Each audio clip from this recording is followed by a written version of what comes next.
off all right by itself. It does it itself. Okay? Yeah, you're right there with me though.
Every time I open the hangar door to go flying, I realize that I'm one of the lucky guys doing something that I dreamt of as a kid.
This is the Feastler Storch, an ironical reminder to United Nations representatives charged with the disarmament of Germany.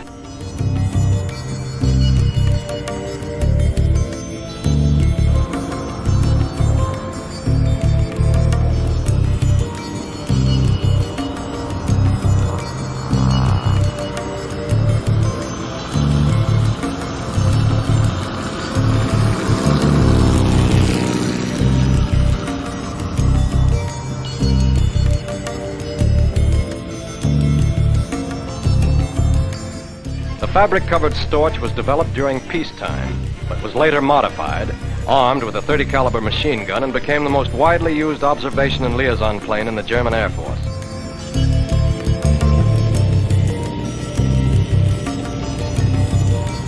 The inner wing sections operate as flaps, the outer sections as ailerons. A 240 horsepower air-cooled engine gives the plane a maximum speed of 110 miles per hour, and a service ceiling of 17,000 feet.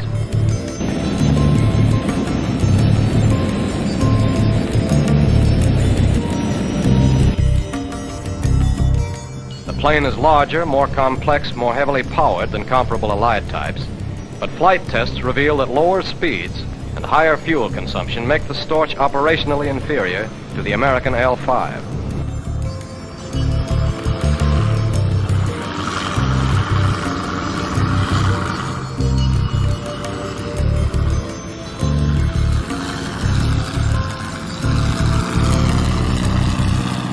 Examination before flight testing showed construction to be excellent throughout.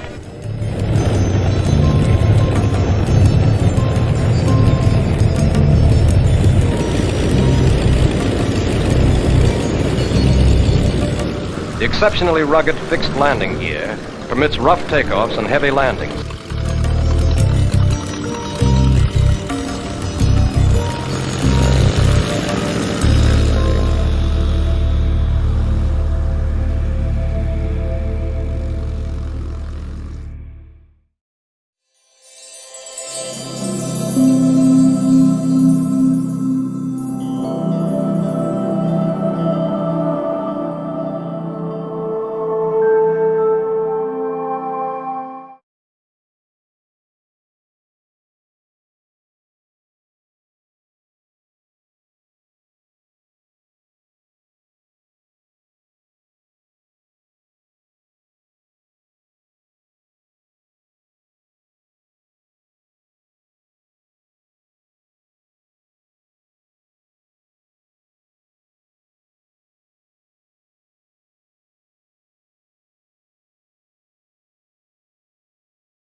Major tests will establish that on a very steep approach angle to simulating a landing in mountainous terrain or in a hostile environment. Demonstrating the short field landing capability, they will touch down and immediately reposition the propellers to full aft, stopping the aircraft at just 1,500 feet. You will notice not only can the aircraft stop quickly, it can actually taxi backwards.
I think it's really important for everybody to understand that the average F-18 squadron has about a dozen jets and about 250 to 260 people.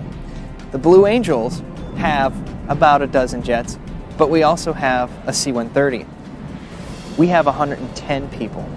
And when we go on the road, we take about 7 jets with us, depending on the show site. We also take Fat Albert. And oh, by the way, we have the oldest F-18s in the Navy and Marine Corps, and we only take about 50 enlisted personnel with us. So for every hour that a jet flies, we can expect somewhere around 20 to 25 man-hours of work to go into this jet to make sure that it's ready for the following air show. In some cases, we may need parts, and Fat Albert may have to go make a late run. But by and large, the next day, you can expect a full lineup of jets. And a testament to our troops and what they've done. In 61 years, we've never had to cancel an air show due to maintenance inavailability of our aircraft.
Desperate times call for desperate measures. In the most desperate hours of World War II, 80 volunteers stepped forward to try that which had never been done before, to launch one of the most daring raids in aerial combat history by flying fully loaded medium-range bombers from the deck of an aircraft carrier. It was a single mission of only 16 bombers. Its primary objective was to raise the morale of a nation stunned by the surprise attacks and sweeping conquests launched by the Japanese in December of 1941 by doing what was thought to be impossible at the time, bombing the Japanese home islands. As fate would have it, when they left the deck of that carrier in the nearly gale-force winds of an early April morning, the Doolittle Tokyo Raiders would do far more than boost morale. They would trigger a series of tactical errors by the Japanese High Command, errors destined to change the outcome of World War II in the Pacific. 80 men, 68 years later, only 6 of them are still with us. Yet, their tradition dictates that all 80 of them gather, either in body or spirit, every year on the anniversary of that heroic and historic mission. Richard E. Cole, 95, from Dayton, Ohio, is the oldest surviving Raider. He was Jimmy Doolittle's co-pilot in the first plane to take off from the deck of the USS Hornet. Tom Griffin, from Green Bay, Wisconsin, was the navigator on Raider Airplane No. 9. Following the raid, he was shot down in Europe and spent nearly 2 years in a German prison camp. David Thatcher, of Bridger, Montana, is one of 2 Raiders awarded the Silver Star for distinguished gallantry in action, for actions they took to save the lives of the seriously injured crew members aboard his B-25 airplane No. 7. He is now 89 years old. Robert Hite, the co-pilot of airplane No. 16, was captured by the Japanese after the raid and sentenced to death. He was held for 40 months until liberated by American troops on August 20, 1945. He was born in Odell, Texas. 4 men from the heartland, the northern plains, the mountain west, and the southwest. Men whose memories of an America united by the common cause of dire peril, and those gained by flying a mission that would lift the nation's sagging spirits and turn the tide of war, are as vivid today as they were in April 1942. When we get together, it seems like the raid was yesterday. It's great to see the ones that are still living, and we pay homage to the ones that have passed on.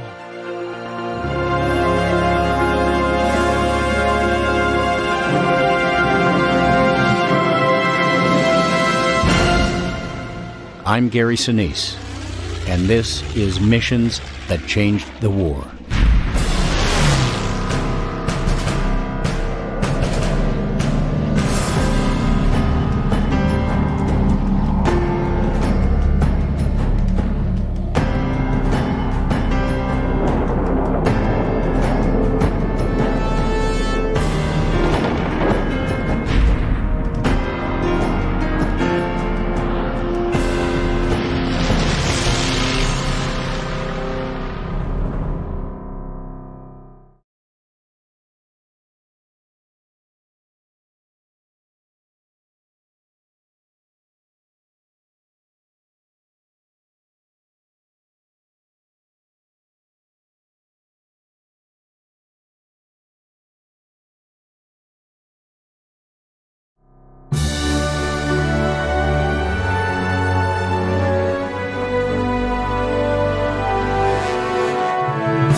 attack. We interrupt this broadcast to bring you this important bulletin from the United Press.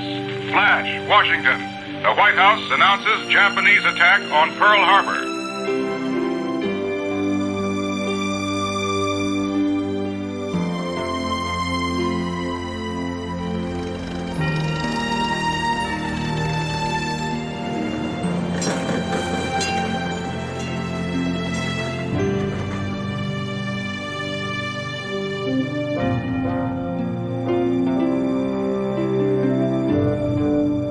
In December of 1941, Dick Cole was a young second lieutenant in the Army Air Corps Reserves, assigned to the 17th Bomb Group at Pendleton, Oregon. On Friday, the 5th of December, he had flown to March Field near Riverside, California on a 3-day pass. We're given what they used to call an open post, where you get like a 3-day pass. We were in Hollywood at the time the Japanese had attacked Pearl Harbor. On getting the notice that that had taken place, we immediately reported back to March Field and took off and went back to Pendleton. And from Pendleton, they divided the group up, and we went on submarine patrol, flying out of Seattle, Portland, Everett, Washington. And we did that until about first or second week in February. While Tom Griffin was majoring in political science at the University of Alabama, he went through the ROTC program. After graduation, he spent a year with an anti-aircraft unit based at Fort Sheridan, Illinois. In 1940, he transferred to the Army Air Corps and was trained in celestial navigation. In January of 1941, he too was assigned to Camp Pendleton, Oregon. They didn't have room for the officers out at the field at Pendleton, so we went into town and the townspeople rented bedrooms to quite a number of the Air Force officers. And somebody came in about 3:30 in the afternoon and came rushing in the room and said, "Isn't it awful?" And we said, "What do you mean awful?" And they told us about this attack on Pearl Harbor. That's the first we knew of it. It's an odd thing. That night, we went downtown and went to a movie theater. There was a movie on we wanted to see. And while we were watching it, they stopped the movie and a man came up on the stage and said, "All airmen from the field are ordered to report to the field immediately." But we got up and departed and went back out to the field, where our colonel gave us a little pep talk about what had happened and what was going to be expected of us, you know, that sort of thing. So that was my Pearl Harbor day. After graduating from Spring Lake High School in Earth, Texas in 1937 and completing 3 years of college, Robert Height enlisted as an aviation cadet at Lubbock, Texas on September 9, 1940.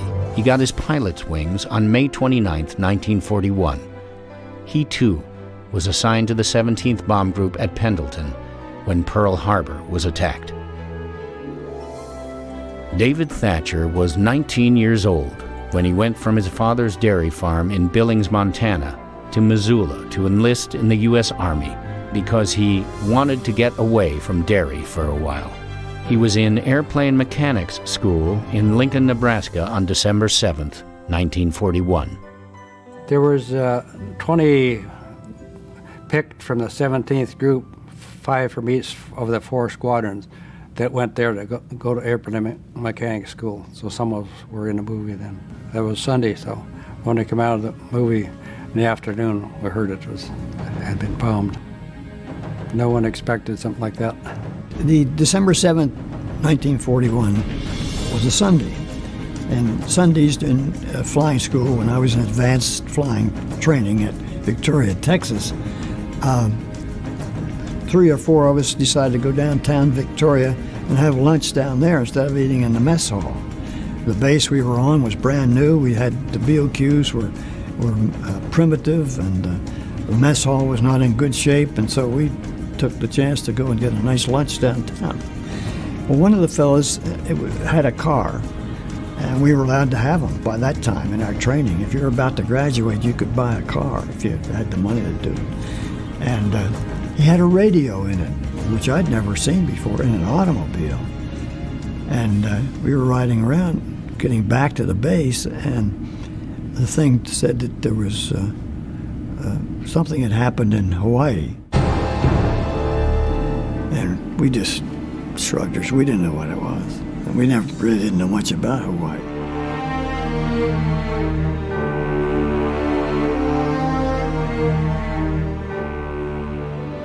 C.V. Glines had been the official historian of the Doolittle Raider Association since 1972. He has authored 3 books on the raid and assisted Jimmy Doolittle in writing his autobiography.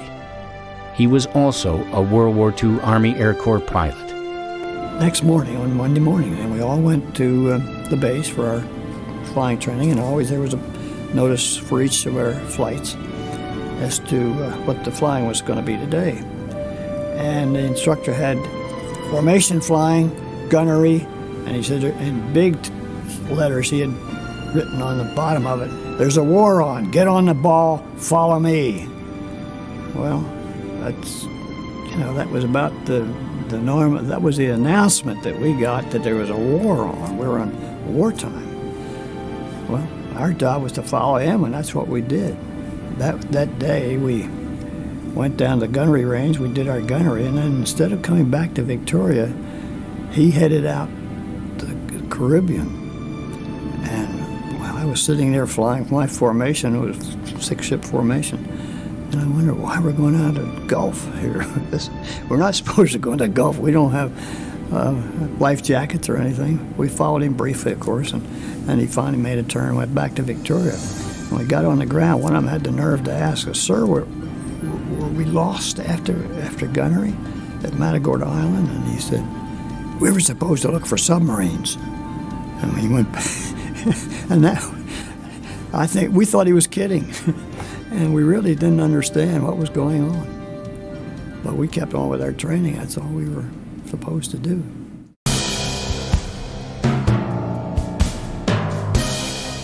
In his now memorialized speech to Congress on December 8, 1941, asking for a declaration of war, Franklin D. Roosevelt called the attack on Pearl Harbor unprovoked and dastardly. In Congress, only Montana Congresswoman Jeanette Rankin, the first woman to be elected to the United States House of Representatives, voted against entry into World War II.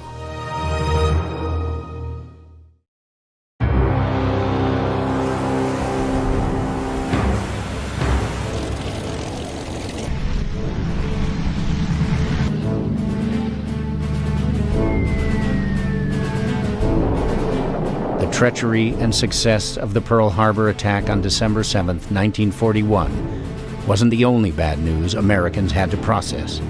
Yesterday, the Japanese government also launched an attack against Malaya. Last night, Japanese forces attacked Hong Kong. Last night, Japanese forces attacked Guam. Last night, Japanese forces attacked the Philippine Islands. Last night, the Japanese attacked Wake Island. And this morning, the Japanese attacked Midway Island. 3 days later, on December 11th, Germany and Italy declared war on the United States. In an instant, the hope of avoiding war, held so fervently in so many American hearts, was pulverized by a coordinated, multi-front onslaught that had been years in the planning. After Pearl Harbor, there was nothing but bad news coming. The Japanese, with a very small army, I mean, we look back today and wonder how they could possibly have done what they did with the number of troops they employed, but they employed them in such a clever manner in joint operations. The Japanese Army and Navy, which are infamous for not cooperating, were able to cooperate on this sort of island hopping, base hopping trip down through Indochina, down to Singapore. Tom Griffin of Cincinnati, Ohio, was the navigator on the 9th airplane to take off from the deck of the USS Hornet in the Doolittle raid. The Doolittle raid was so important because it was the first offensive action of our forces against the enemy. We were in this World War And our allies in Russia were being driven back at this time towards their principal cities of Stalingrad and Leningrad and Moscow. In North Africa, the British were being driven back by Rommel and his German forces back toward Cairo. Things were looking bad there.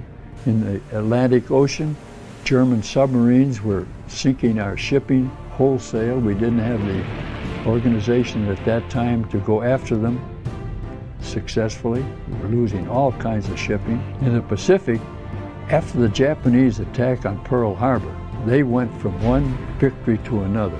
They took over places like Guam, and they went down into the Philippines and put a large army in the Philippines, and we're in the process of defeating our forces there. That was the springtime of '42.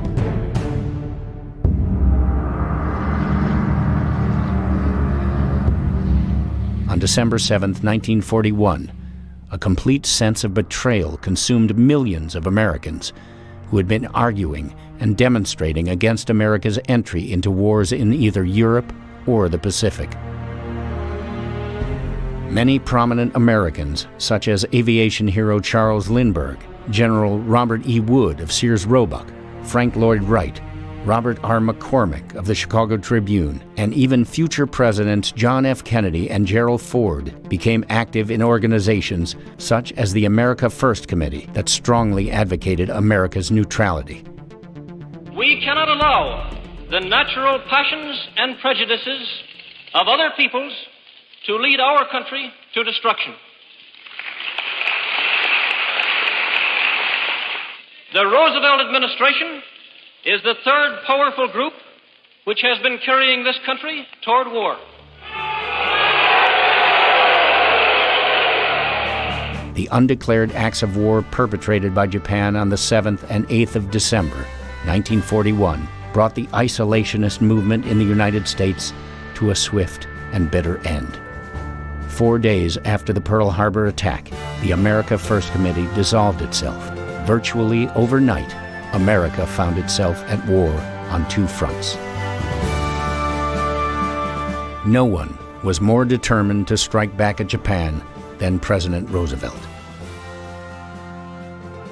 Almost 2 weeks to the hour after the Pearl Harbor attack, those responsible for planning and directing the mobilization of the country's military forces met with the president in his White House study. General George C. Marshall was Roosevelt's Army Chief of Staff. General Henry H. Hap Arnold was the Chief of Staff of the Army Air Forces. Admiral Ernest J. King served as Chief of Naval Operations. On this day, the trio would be joined by Harry Hopkins, President Roosevelt's special advisor, Admiral Harold R. Stark, Henry Stimson, Secretary of War, and Secretary of the Navy, Frank Knox. Well, I guess the best way to get a joint mission is to have it come from the Commander-in-Chief, and President Roosevelt was anxious to have some retribution. He wanted to know, the people of the United States to know, that we weren't flat on our backs and that we could do something. This is early in December, maybe 2 weeks after Pearl Harbor.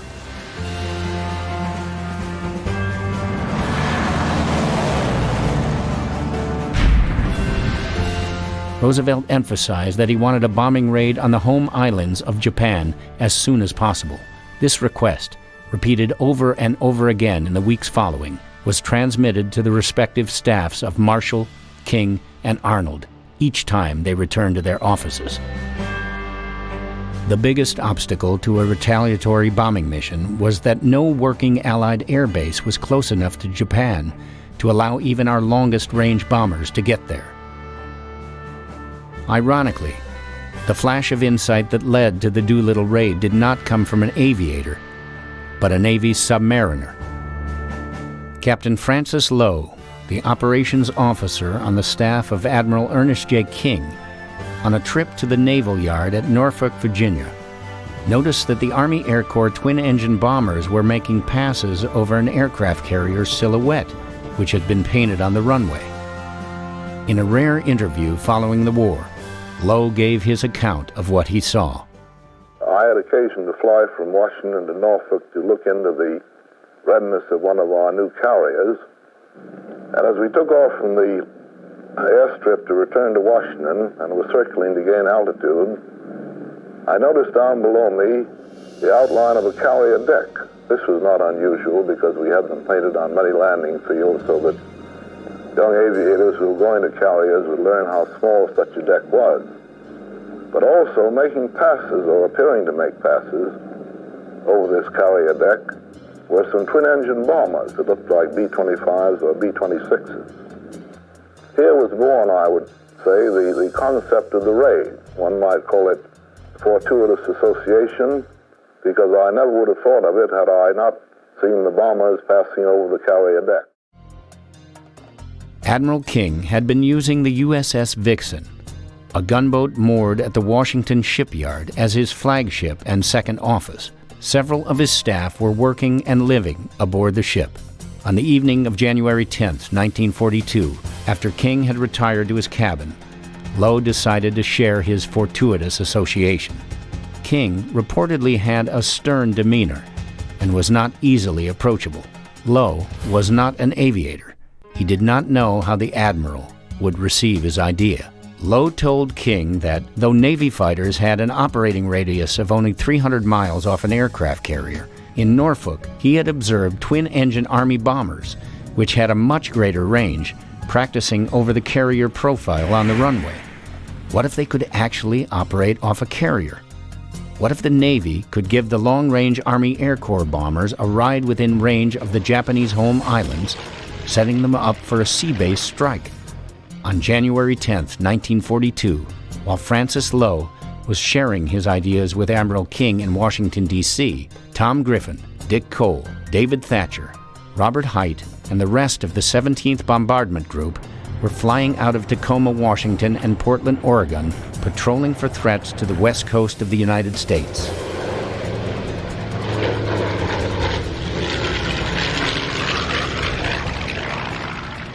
At the time of Pearl Harbor, we spent the next 6 weeks, our group, flying out from Tacoma, Washington and Portland, Oregon, looking for whatever might show up. The Japanese had attacked Pearl Harbor, and as far as we knew, they would come and attack the west coast of America. But of course, they had other plans. They thought they had done enough damage and they could go elsewhere in the Pacific and more or less take over the Pacific, which they did. Back in Washington, somewhat to Francis Lowe's surprise, Admiral King directed him to talk to Captain Donald Duncan, King's Air Operations Officer, the very next morning about his idea. He added sternly, "Don't tell anyone about this."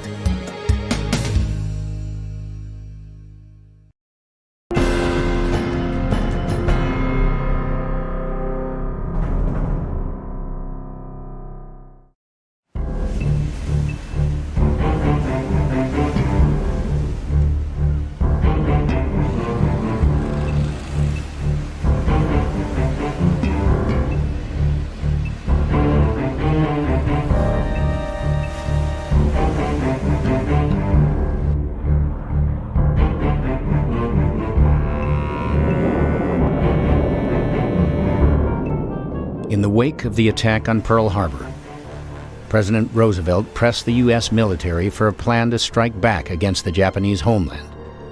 Francis Lowe, a Navy captain, after watching twin-engine bombers making passes over the outline of an aircraft carrier on a runway near Norfolk, Virginia, suggested a bombing strike might be possible from the deck of a carrier. Admiral King, Chief of Naval Operations, told Lowe to explore the idea with Donald Duncan, his Air Operations Officer, and he told him something else. Don't tell anyone about this.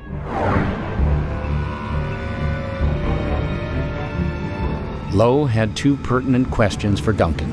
First, can an Army medium-range bomber land aboard a carrier?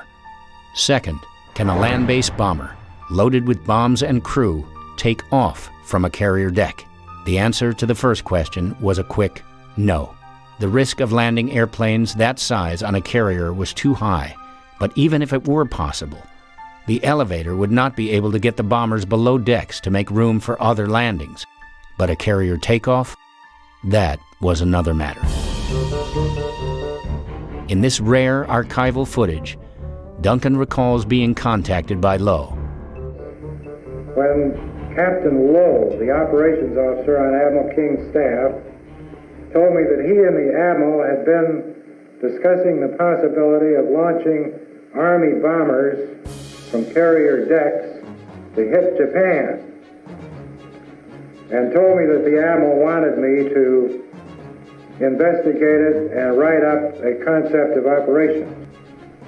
Checked over the various types of Army bombers that we might use and came up with the answer that the B-25 was probably the best bet. They looked at a bunch of airplanes. The B-18, which was a terrible airplane for a bombing mission, and the B-26, which had a suspect reputation. But the B-25 seemed to fill the bill, the North American B-25. When the B-25 came about, it was like a kick in the pants as far as maneuverability and speed and fun to fly. The Mitchell B-25 was one of the iconic success stories of World War II. By the end of its production, nearly 10,000 various models of it had been built. It was used by the Allied Air Forces in every theater of the war. It served across 4 decades. The B-25 is developed by North American Aviation with a very easy airplane to fly. It was far easier to fly than the Marauder, the B-26 Marauder.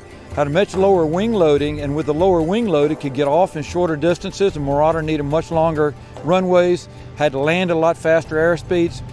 But you could take a young pilot right out of advanced training with a couple hundred hours in his logbook, put him in a B-25, very quickly transition, learn his combat skills, and send him off to war as a competent combat pilot.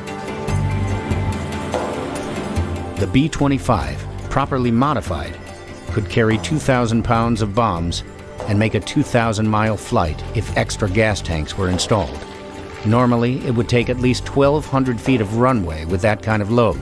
If it were lightened, however, it might be made to leap off in a little over a third of that distance, especially with a forward speed of a carrier and a wind of about 25 knots.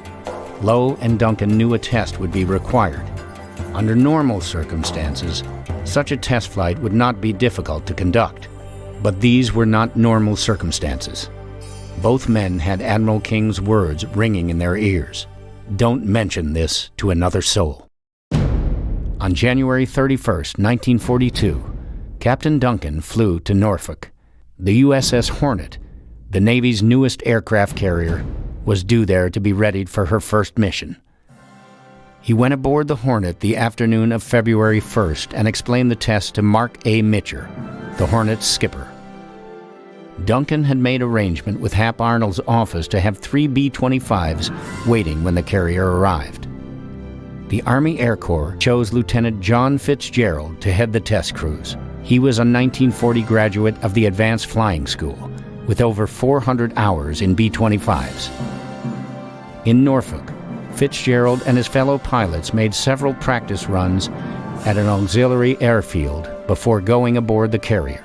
One of the test airplanes lost an engine during these drills, leaving only the 2 planes flown by Fitzgerald and Lieutenant James F. McCarthy to make the historic first takeoffs of Army Air Corps multi-engine bombers from a Navy ship. The surprising performance of the B-25 nearly led to disaster when the takeoffs were attempted. Fitzgerald's plane leapt off the deck so quickly and so high, its right wing nearly flew into the tower that overhung the flight deck. Fitzgerald later recalled, "I was surprised to observe that we had been provided almost 500 feet of usable deck and that the plane's airspeed indicator showed about 45 miles per hour just sitting there. When I got the go signal, I let the brakes off and was almost immediately airborne.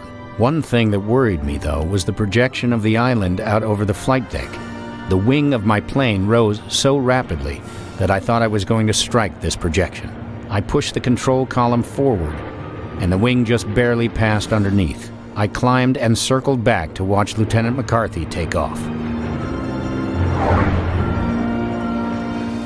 It was now established that the B-25 bombers could indeed take off from a carrier deck. But what would happen when they were weighted with a full crew, bombs, and an expanded fuel load? That question would soon become the sole focus of the diminutive, brilliant man whose name would eventually be memorialized by this mission that changed the war.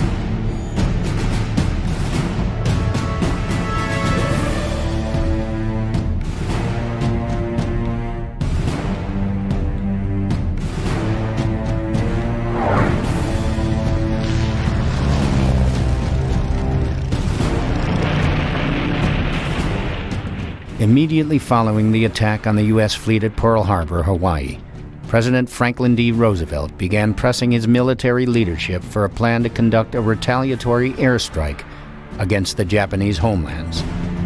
With no Allied air base within striking distance of Japan, 2 naval officers on Admiral King's staff had successfully tested the takeoff of B-25 bombers from the deck of an aircraft carrier. It was something never before tried in the history of aerial warfare. To plan the mission and train the crews, Chief of Staff of the Army Air Forces, Henry Hap Arnold, made a surprise choice. He turned to a man who had once resigned his Army Air Corps commission in order to enter private business. He chose one of America's most famous aviators, James H. Doolittle. In doing so, Arnold tapped a man who is not only a brilliant aviation tactician. History would bear witness that he also identified one of the most revered and visionary leaders of the modern American military. It was very difficult to believe. When the rumor started, then it was led by Jimmy Doolittle. Jimmy Doolittle, the racing pilot? Another impossibility. It would just seem like it was a false rumor. But it took place, and all of these impossibility things happened through the leadership, the planning of the then Lieutenant Colonel Jimmy Doolittle, former racing pilot, devil may care, couldn't care less, we go. It was not that way. He was master of the calculated risk. As a kid growing up in Dayton, Ohio, Dick Cole used to ride his bicycle to a levee above McCook Field to watch the Army Air Corps test pilots, including Jimmy Doolittle. Some of the old pilots like McCready, Doolittle, and Spatz flew in and out of there when they were testing air-to-air refueling. And they flew for 26 days, something like that.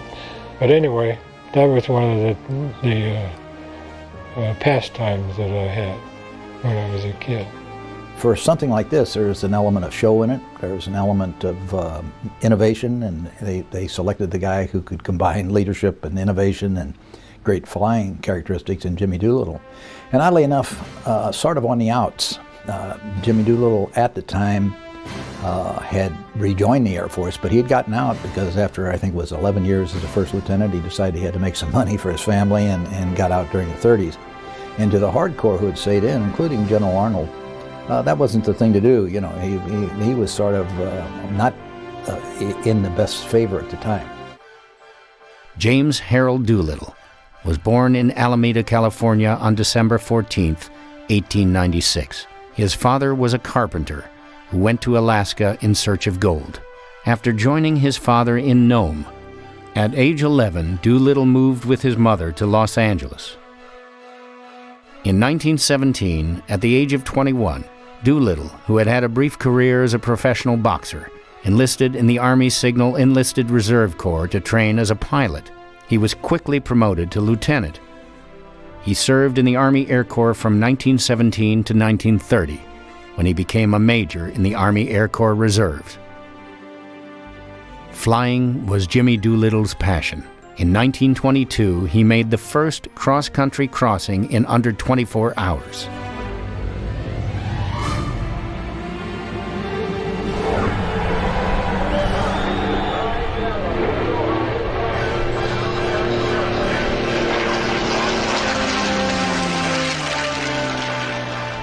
He became the first person to win all major aviation racing trophies. He won the Schneider Trophy in 1925 and the Bendix Trophy in 1931.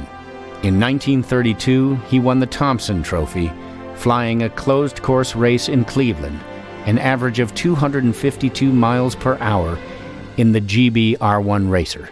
Doolittle made aviation history on September 24, 1929, when he became the first person to take off, fly, and land an airplane entirely by instruments. He flew a 15-minute course around Mitchell Field on Long Island in a modified NY-2 Husky. In his personal logbook, he modestly referred to the watershed accomplishment as a blind flying exhibition. After leaving the military in 1930, Doolittle went to work for Shell Oil Corporation to establish an aeronautical branch. In this capacity, he was given credit for leading the company to develop 100-octane fuel for aviation. Between the two world wars, the Army Air Corps had been relegated to the job of flying the mail. Doolittle knew that it was falling behind the rest of the world's flying forces. New, more powerful engines were needed, but there was no way to efficiently fuel them. In his 1991 autobiography, Doolittle wrote, "I was concerned that we were falling behind other nations in military aeronautics, and that we should be looking forward to the development of more powerful engines for warplanes, so that heavier loads could be carried faster." The Army Air Corps was not even a third-rate Air Force, compared with the air forces of other nations. At Doolittle's urging, Shell made the first delivery of 100-octane rated fuel to the Army Air Corps for test purposes in 1934. When Doolittle traveled to Germany on Shell business, he found a nation bristling with militarism. He saw Boy Scout troops that had been converted to Hitler Youth, drilling as soldiers and singing Nazi war songs. He met German pilots who openly talked of the inevitability of war in Europe, and who bluntly asked him what the United States would do about it. Jimmy Doolittle knew Hap Arnold, the chief of the Army Air Forces, well.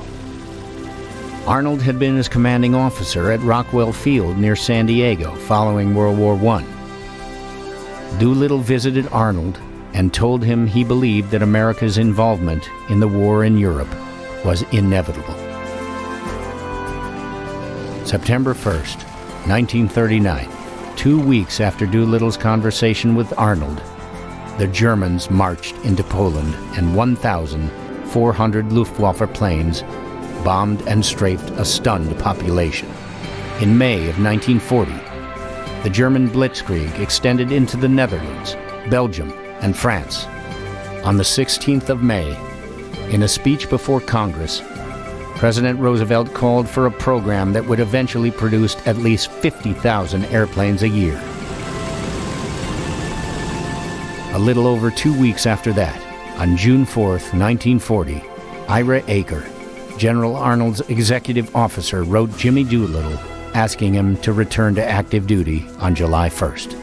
At 44 years of age, Jimmy Doolittle became a U.S. Army Air Corps officer for the second time, beginning a journey whose outcome was far from certain.